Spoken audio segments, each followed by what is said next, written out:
সময়টা অক্টোবর। এই সময় প্যারেন্টারের বুক জুড়ে সবুজ আর সোনালি ধানের রং ছড়িয়ে থাকে। আর এই প্যারেন্টার হলো কালিম্পং জেলার গরুবাথান ব্লকের অন্তর্গত এক ছোট্ট পাহাড়ি গ্রাম।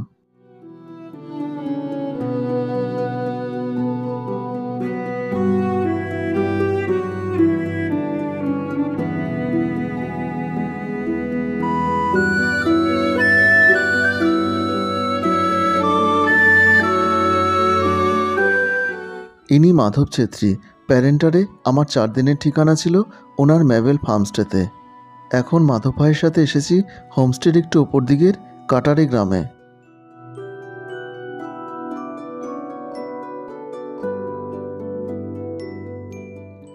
এই গ্রামের একদিকে খাড়েখোলা, আরেকদিকে জলঢাকা নদী। খাড়েখোলার জল এই বিস্তৃত ধান ক্ষেতের সেচের কাজে এই পাইপ আর ড্রেনের মাধ্যমে পৌঁছে যাচ্ছে।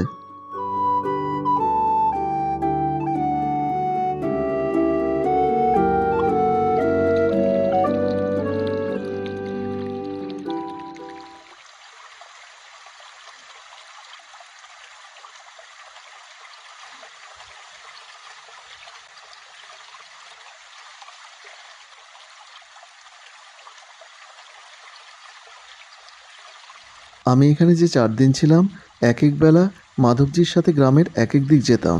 এই জায়গার চারপাশ এমনই শান্ত, এমনই সবুজ জুড়ে আছে।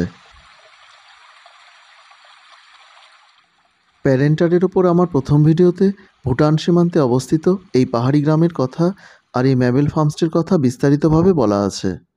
লিংক এই ভিডিও ডেসক্রিপশনে দেওয়া থাকলো।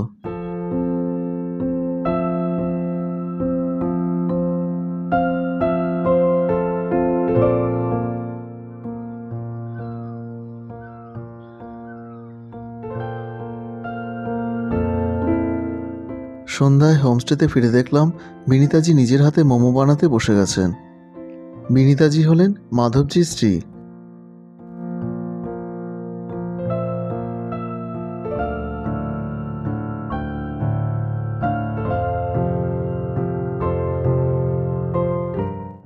ওনাদের একটা সুবিশাল রান্নাঘর আছে। প্রায়শই প্রতিবেশীরা, আত্মীয় পরিজনেরা আসেন। সন্ধ্যার পর থেকে বাড়ির সদস্যদের সাথে সেই ঘর আলাপচারিতায় আর আড্ডায় রীতিমতো জমজমাট।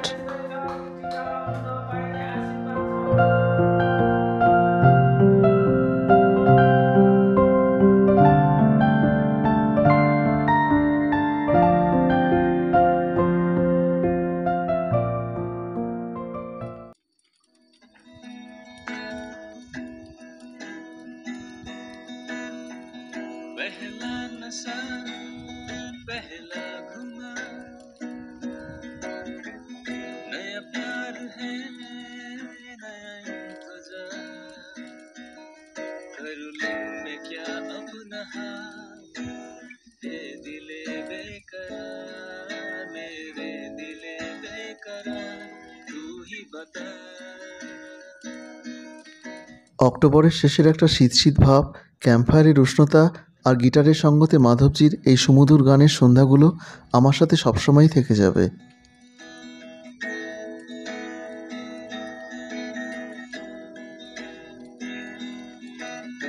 उड़ता है फिरूं इन हवाओं में कहीं।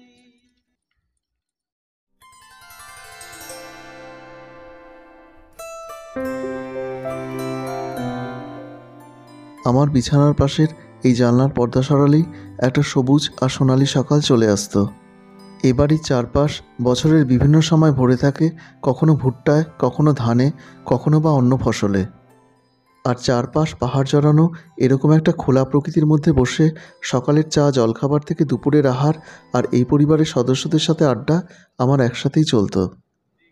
মোটো জ্বালায় জ্বালায় মোটো জ্বালায় জ্বালায় तिमी নাই হো জিন্দাগি तिमी নাই হো নির্তো না ছড়ায় মালায় तिमी নাই হো জিন্দাগি तिमी নাই হো নির্তো না ছড়ায়। ইনি মাধবজির প্রতিবেশী। ক্ষেতের কাজ করতে করতে একটার পর একটা গান করে যেতেন। মোটো জ্বালায় জ্বালায় तिमी নাই হো জিন্দাগি तिमी নাই হো নির্তো না ছড়ায় মালায়।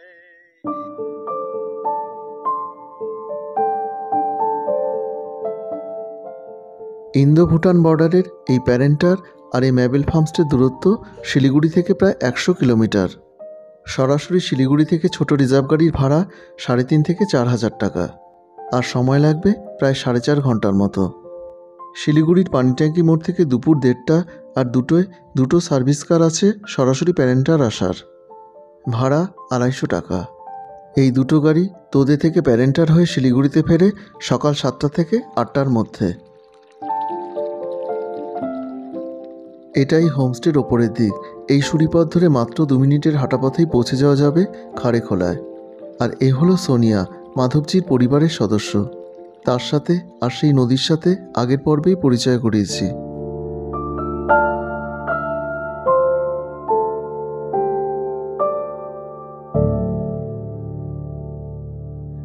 কিচেনে এখন বিনীতাজি লাঞ্চের প্রস্তুতি নিচ্ছেন ক্ষেত থেকে তুলে আনা টাটকা সবজি দিয়ে। এখানে তরিতরকারি, শাকসবজি সবটাই ওনাদের ক্ষেতের। একদিকে রাখা আছে টাটকা রাই শাক, আর অনেকটা টমেটোর মতো দেখতে এই সবজিটি হলো বি। এটা অবশ্য আসল টমেটোই। এগুলো ডাললে খুরসানি বা ডাললে লঙ্কা।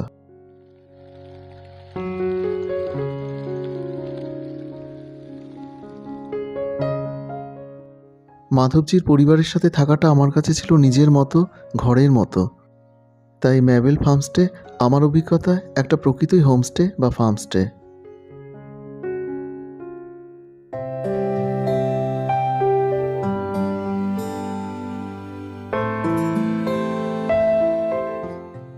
রান্না নিয়ে এখানে একটা কথাই বলার আছে। একদিন বিনীতাজি অজস্র পদ রেঁধে খাইয়েছিলেন। যাই রেঁধেছিলেন সবটাই তৃপ্তি করে খেয়েছি। এখানে অ্যাটাচড ওয়াশরুম সহ দুটো ডবল বেডের রুম রয়েছে। ভাড়া দৈনিক জনপ্রতি 1300 টাকা। চারপাশের দেয়ালজোড়া জানলা আর দরজা খুলে দিলেই বাইরের খোলা প্রকৃতি ঘরে চলে আসে। এই প্রকৃতির মাঝে রাত কাটাতে এখানে টেন্টেরও ব্যবস্থা করা হয়। মাধবজির পুত্র ম্যাভেলিন, শুধুমাত্র এর মজাদার কাণ্ডকারখানা দেখার জন্যই এখানে একবার আসা যায়। ম্যাবেল মাধবজির কন্যা, এর নামেই এই ফার্মস্টে। ইনি মাধবজির মা। সকাল বিকাল মুরগিদের দানা খাওয়ানোটা উনিই করেন। ম্যাবেলও মাঝে মাঝে আবদার করে সেই দায়িত্ব সামলায়।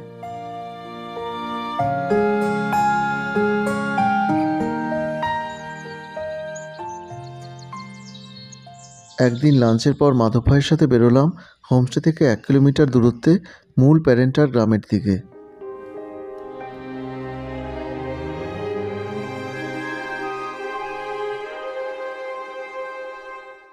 এই উল্টো দিকের পাহাড়ে অবস্থান করছে ধৌলে আর রাঙ্গু।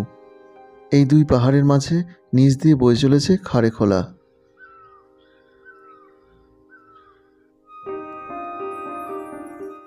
এই পথই সোজা 2 কিলোমিটার দূরে পৌঁছেছে ঝালংয়ে, আর সেখান থেকে আরও 8 কিলোমিটার দূরে আছে ভুটান সীমান্তে ভারতের শেষ গ্রাম বিন্দু।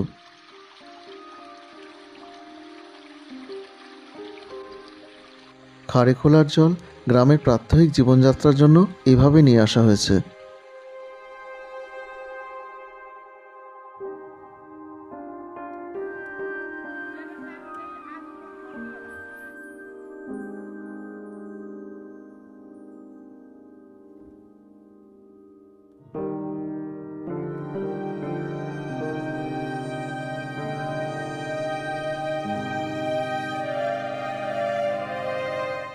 প্রত্যন্ত পাহাড়ি গ্রাম, কিন্তু গ্রামের মানুষদের পরিবেশ রক্ষার এই প্রয়াস রীতিমতো শিক্ষণীয়।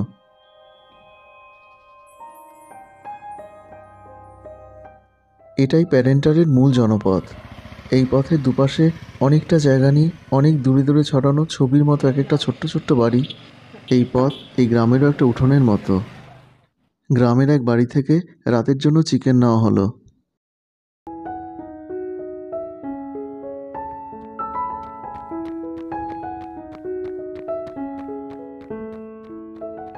প্যারেন্টারের আশেপাশে ছড়িয়ে আছে অসংখ্য জায়গা। ঝালং বিন্দুর কথা আগেই বলেছি, আর আছে ধোলে, তংসুং, গোদক, সুরুক, জলঢাকা, রঙ্গ ইত্যাদি পাহাড়ি গ্রাম। এই সব জায়গার ভিডিও লিঙ্ক এই ভিডিও ডেসক্রিপশনে আছে। এটা এই গ্রামের আরেকটি হোমস্টে, নাম রাংখা সুকিম ফার্মস্টে। হোমস্টের সামনেটা অনেকটা খোলা জায়গা, আর একপাশে আছে এই ছোট্ট গ্রিন হাউস। ইনি হলেন এই হোমস্টের অনার রোশন রায়। হোমস্টের নামাঙ্কিত কাঠের গুঁড়িগুলো সদ্যই তৈরি করেছেন, তখনও প্রতিস্থাপন হয়নি।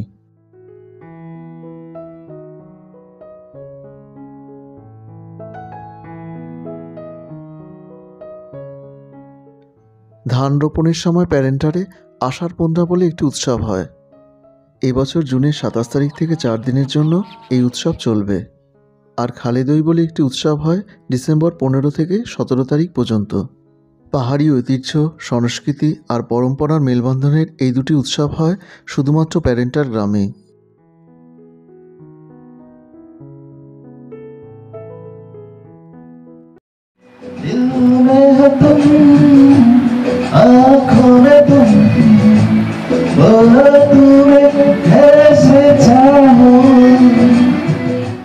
ইনি জীবন রায়। একদিন ধৌলে আর একদিন তুমসুম যাই ওনারই গাড়িতে। সন্ধ্যায় আমাদের ফিরতে দেখে আপ্যায়ন করে নিয়ে অনেক গান শোনালেন।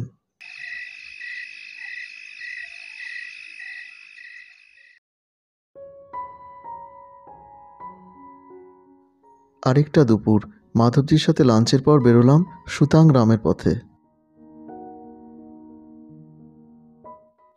এখানে অনেকটা জায়গা নিয়ে তৈরি হচ্ছে মাউন্ট ভ্যালি রিসোর্ট। এখান থেকে চাপড়ামারি, চালসা, মালবাজার, শিলিগুড়ি সহ একটা বিস্তীর্ণ সমতলের ছবি পেলাম।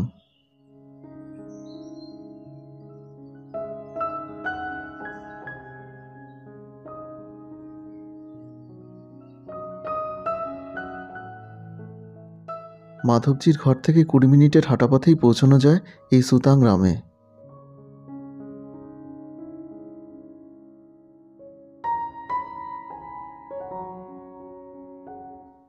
পাহাড়ের একটা ছোট্ট ঢালে অনেক পুরনো একটা কাঠের বাড়ি চোখে পড়ল। এই বাড়ির বয়স প্রায় 80 বছর। এখানেই একটা গাছের ডালে দুটো পূর্ণবয়স্ক হর্নবিলের দেখা পেলাম।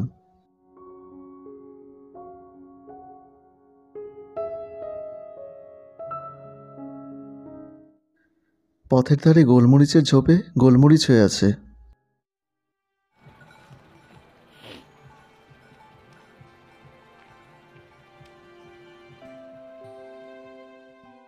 এরপরে এলাম মাধবজির বন্ধু আশিসজির বাড়িতে। এমনিতেই এই গ্রাম প্যারেন্টারের সবচেয়ে উঁচু অংশে অবস্থিত, আর এই বাড়ি এই গ্রামের সর্বোচ্চ অংশে। এই বাড়ির ছাদ থেকে একই জায়গায় দাঁড়িয়ে একদিকে দূরের সমতল, আরেকদিকে জলঢাকা ঝালংবিন্দু সহ ভুটানের বিস্তৃত পাহাড়সারির একটা অসাধারণ ছবি পাওয়া গেল।